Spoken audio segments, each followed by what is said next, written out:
Assalamualaikum warahmatullahi wabarakatuh. Terima kasih sebelumnya kepada Profesor Dr. Julaila MS MPD selaku dosen pengampu untuk mata kuliah wawasan dan problematika pendidikan dasar.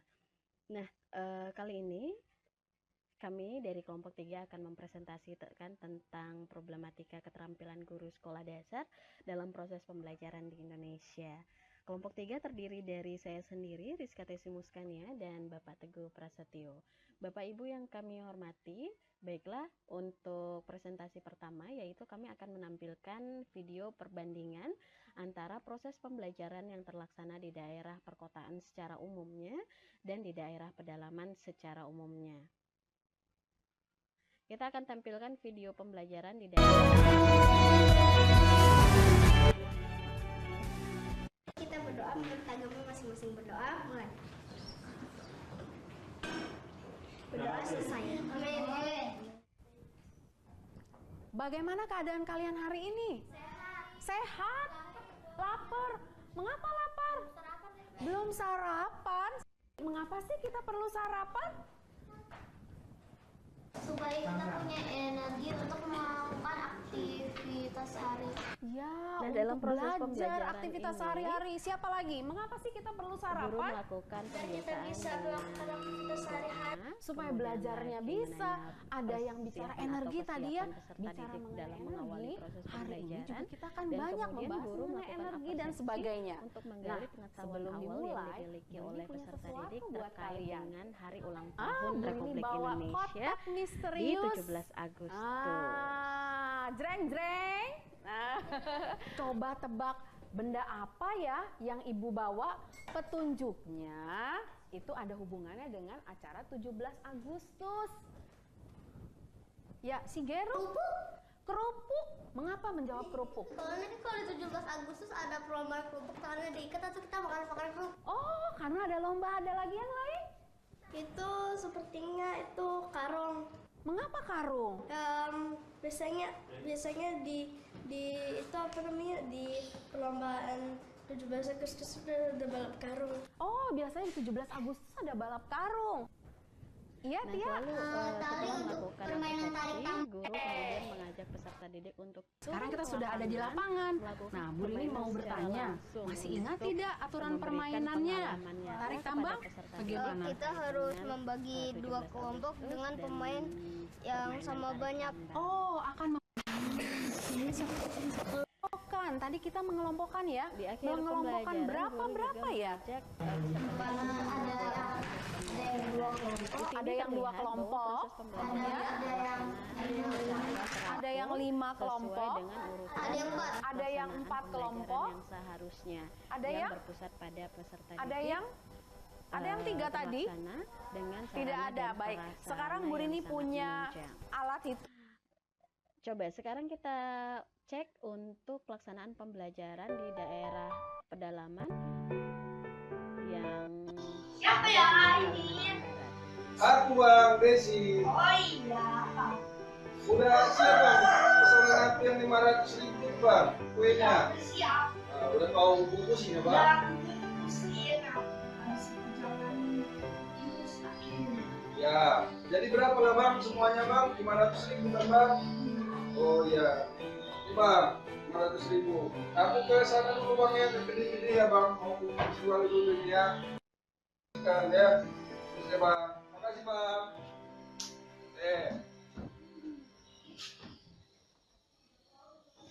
Bang Alek. Alek. Ini siapa? Aku Bang Desi. Biasa Bang, aku mau meletak kue. Kuemu udah habis Bang yang kemarin Bang. Udah. Dan kau butuh berapa lagi nih Bang? Biar ku taruh Bang. 50 biji Bang. Kak tambah aja Bang 100 biji. Nah, dalam proses Enggak, pembelajaran 50 aja ini itu Bang. terlihat Oke lah Bang, bahwa ini ku taruh Bangnya guru 50 ya. melaksanakan proses Nah, pembelajaran kau jualkan yang bagus Bang ya. Harus laku itu Bang. Ya. di mana anak-anak diajak bermain peran untuk materi, produsen, konsumen, dan distributor.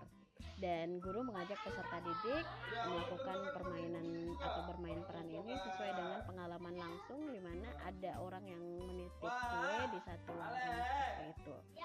Nah, untuk kondisi sarana dan prasarananya di sini sangat terlihat kontras sekali antara di daerah perkotaan secara umum dan di daerah pedalaman yang ada di Kalimantan Barat. Bangunannya semi permanen, sedangkan di daerah perkotaan secara umum itu sudah permanen bangunannya. Kemudian di akhir pembelajaran ini guru mulai melakukan evaluasi dengan tanya jawab kepada peserta didik untuk mengetahui seberapa paham mereka tentang apa yang sudah dimainkan atau apa yang sudah dipelajari melalui permainan bermain peran tadi.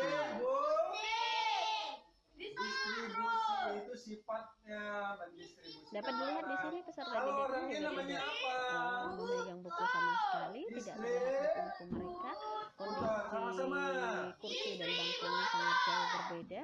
Kemudian lagi untuk proses pembelajarannya, guru tidak memulai dengan pembacaan doa, kemudian lagi tidak melakukan persepsi kepada peserta didik, tidak menanyakan kesiapan peserta didik yang belajar.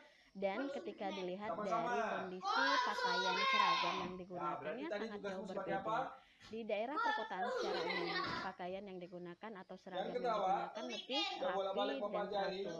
Ketika di daerah pedalaman ini pakaiannya bisa dilihat sendiri, pakaian keluar, kemudian lagi atributnya tidak lengkap, ya seragamnya seadanya.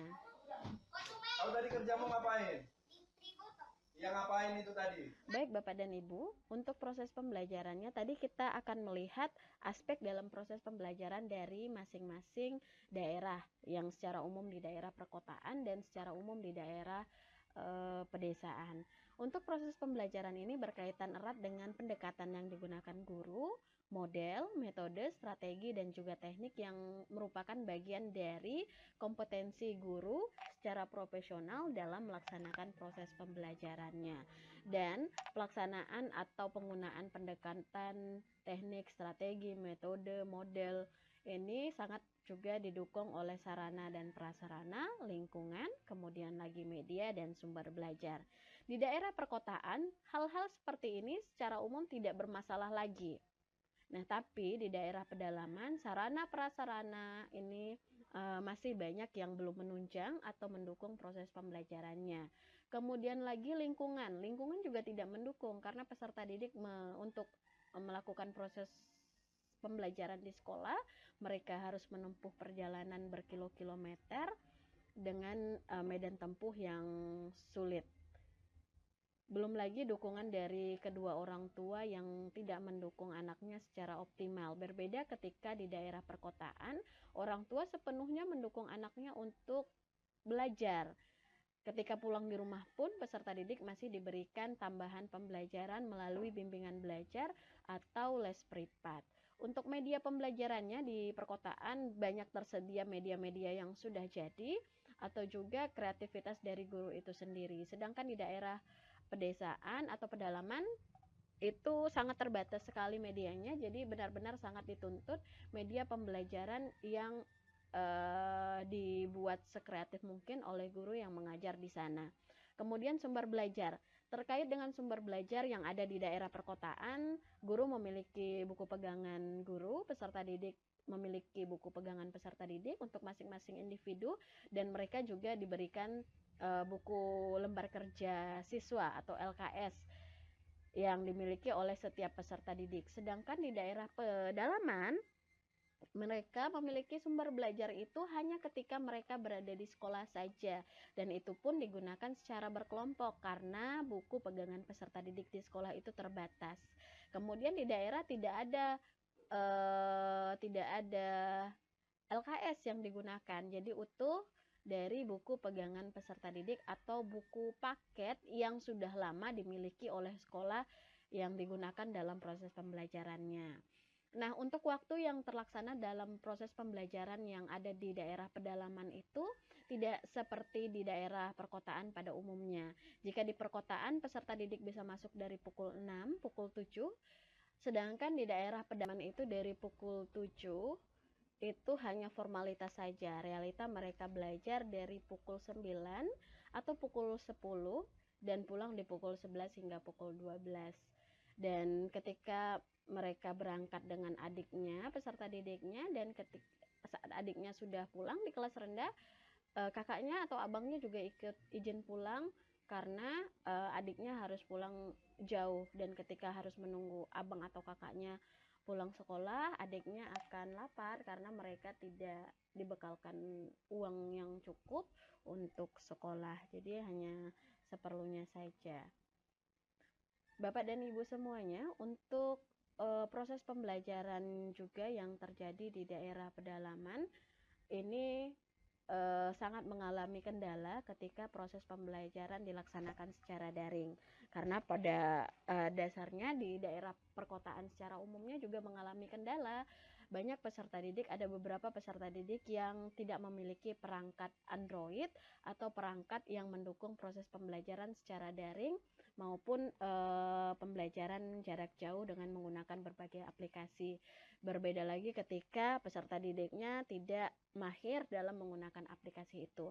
Nah, ini masalah yang terjadi di daerah perkotaan secara umumnya. Sedangkan di daerah pedalaman semakin menambah problem atau problematika yang ada terkait dengan proses pembelajaran secara daring yang terlaksana selama masa pandemi COVID-19. Terkait dengan kompetensi guru untuk penggunaan aplikasi dan literasi, guru secara otomatis juga harus meningkatkan kompetensi dalam proses pembelajaran daring. Tetapi realitanya kompetensi ini tidak hanya dituntut untuk guru saja, peserta didik juga harus memiliki kompetensi dalam ICT literasi dan penggunaan aplikasi-aplikasi pembelajaran.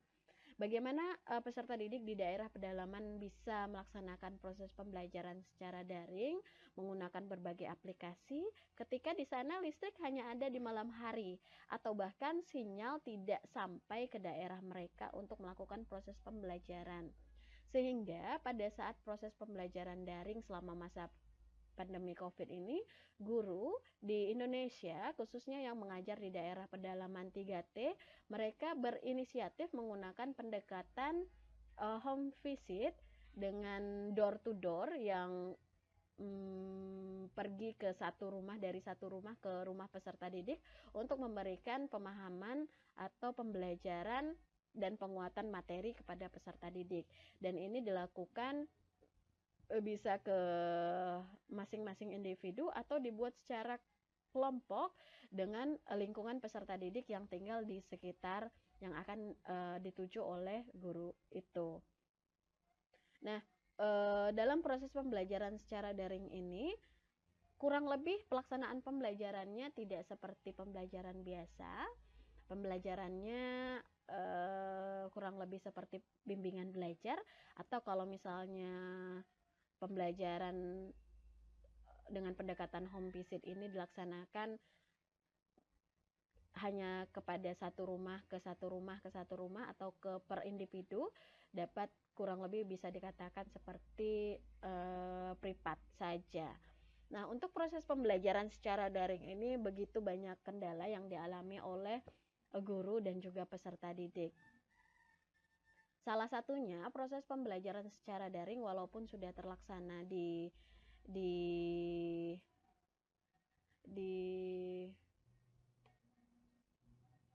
daerah perkotaan, tapi tetap mengalami kendala yang cukup berarti.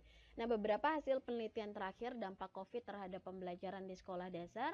Yang pertama, penelitian dari Wahyu Aji Padmadewi di tahun 2020 tentang dampak COVID-19 terhadap implementasi pembelajaran daring di sekolah dasar. Hasilnya menunjukkan bahwa proses pembelajaran secara daring dapat menggunakan berbagai aplikasi pendukung seperti Google Classroom, WhatsApp, Google Form, Google Dokumen. Pembelajaran di kelas rendah juga memerlukan kerjasama antara guru dan orang tua karena anak belum dapat mengoperasikan perangkat dan aplikasi yang digunakan dalam proses pembelajaran. Penelitian kedua yang dilakukan oleh Abdul Rahim Mansur tentang dampak COVID-19 terhadap dinamika pembelajaran di Indonesia. Hasilnya menunjukkan bahwa dampak COVID pada pendidikan di Indonesia yang pertama, sekolah dialihkan ke rumah melalui proses pembelajaran daring. Yang kedua, terjadi transformasi media pembelajaran berbasis teknologi melalui penggunaan WhatsApp Group, Zoom, kemudian lagi Google Classroom, Webex, YouTube, dan saluran televisi, stasiun TV RI melalui pembelajaran luring dan penyesuaian metode pembelajaran, penyesuaian evaluasi pembelajaran, serta tuntutan kolaborasi orang tua, peserta didik di rumah sebagai pengganti guru pengontrol pembelajaran anak. Dan yang ketiga, yaitu penelitian dari Henry Aditya Rigianti tentang kendala pembelajaran daring guru sekolah dasar di Kabupaten Banjarnegara. Dengan hasil, kendala yang dialami guru selama pembelajaran daring yaitu aplikasi pembelajaran, jaringan internet, perangkat, pengelolaan pembelajaran dan penilaian, serta pengawasan proses pembelajaran di sekolah dasar.